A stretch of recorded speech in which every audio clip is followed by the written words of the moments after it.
नमस्कार। ज्योतिषीय श्रृंखला की इस कड़ी में आपका हार्दिक स्वागत है। कुंडली के द्वारा कुटुंब संबंधी जानकारी, इस विषय के अध्ययन के क्रम में अभी हम पुत्र संबंधी बातों का विचार कर रहे हैं। आइए इसमें संतान प्राप्ति के योग से संबंधित जो अन्य ज्योतिषीय सूत्र हैं उनका अध्ययन करते हैं।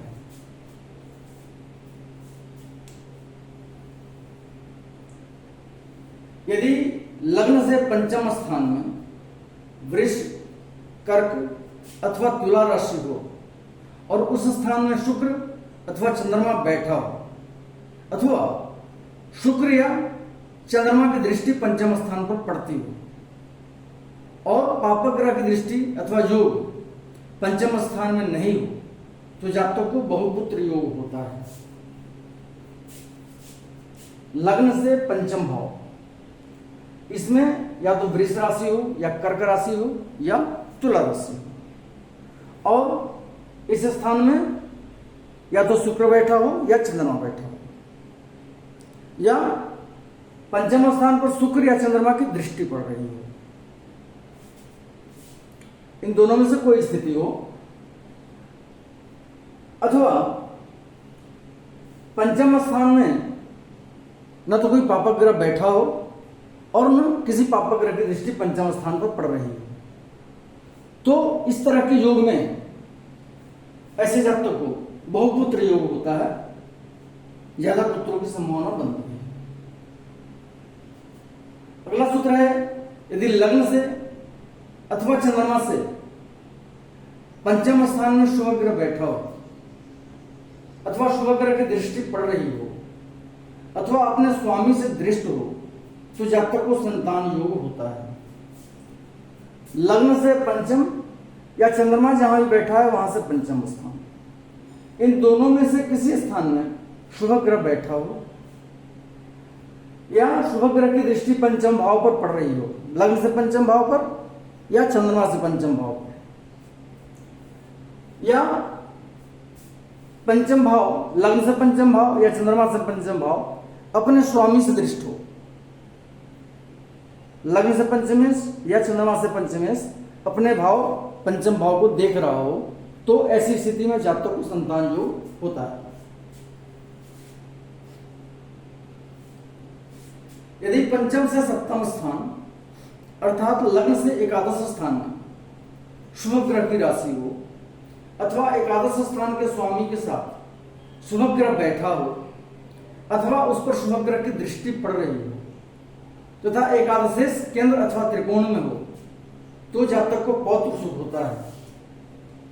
यदि पंचम से सप्तम स्थान,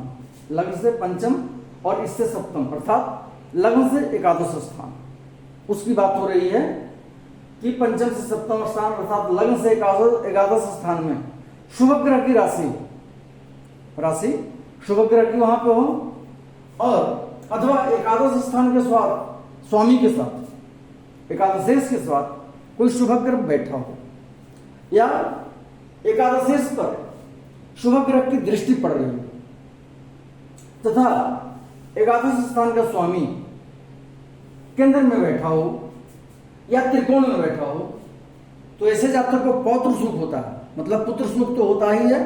पौत्र सुख का भी आनंद वैसा जातक लेता है। अर्थात इस सूत्र का मतलब है कि जातक दीर्घायु भी होता है। यदि पंचम स्थान तथा पंचमेश दोनों शुभ ग्रह के साथ हो अथवा शुभ ग्रह की दृष्टि दोनों पर पड़ती हो तो जातक को कई संतानें होती हैं और यदि बृहस्पति ही बलवान हो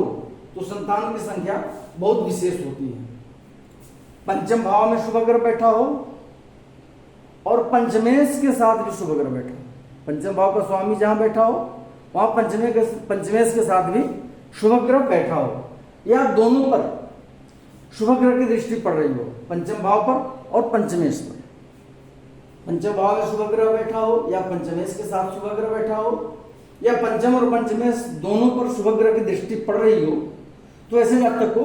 कई संतानें होती हैं। और यदि कुंडली में बृहस्पति ही बलवान हो इस योग के साथ साथ तो विशेष संतान की संख्या जातक की होती है। अगला सूत्र है, यदि लग्नेश और पंचमेश एक साथ हो अथवा इन दोनों में परस्पर दृष्टि संबंध हो अथवा दोनों स्वगृही, मित्रगृही या अपनी अपनी उच्च राशि में स्थित हों तो जातक को अवश्य संतान की प्राप्ति होती है। लग्न स्थान का स्वामी और पंचम भाव का स्वामी ये दोनों कुंडली में एक साथ बैठे हों या इन दोनों में परस्पर दृष्टि संबंध हो रहा हो, लग्नेश और पंचमेश दोनों परस्पर एक दूसरे को देख रहे हैं, अथवा दोनों लग्नेश और पंचमेश अपने घर में हों, स्वगृही हों या अपने मित्र के घर में हों या अपनी अपनी उच्च राशि में स्थित हों, दोनों, तो ऐसे जातक को अवश्य संतान की प्राप्ति होती है। यदि लग्नेश और पंचमेश शुभ ग्रह के साथ होकर केंद्र में स्थित हों और द्वितीय बली हो तो संतान योग होता है। लग्नेश और पंचमेश दोनों शुभ ग्रह के साथ होकर के केंद्र में स्थित हों। यह कोई आवश्यक नहीं है कि लग्नेश और पंचमेश एक साथ होकर के कुंडली में बैठे हों, केंद्र में बैठे हों। लग्नेश और पंचमेश अलग अलग भी केंद्र में बैठ सकते हैं शुभ ग्रह के साथ होकर के, या एक साथ भी बैठ सकते हैं, और द्वितीय भाव का स्वामी द्वितीय बली हो कुंडली में तो ऐसी स्थिति में जातक को संतान योग होता है। यदि लग्नेश और सप्तमेश लग्नेश और नवमेश दोनों सप्तम भाव में स्थित हो और द्वितीय लग्न में स्थित हो तो जातक को संतान योग होता है। लग्न का स्वामी और नवम भाव का स्वामी ये दोनों एक साथ सप्तम भाव में स्थित हों और द्वितीय स्थान का स्वामी लग्न में स्थित हो तो ऐसी स्थिति में जातक को संतान योग होता है। संतान प्राप्ति के योग से संबंधित कुछ अन्य सूत्रों के साथ हम पुनः अगले वीडियो में उपस्थित होंगे। नमस्कार।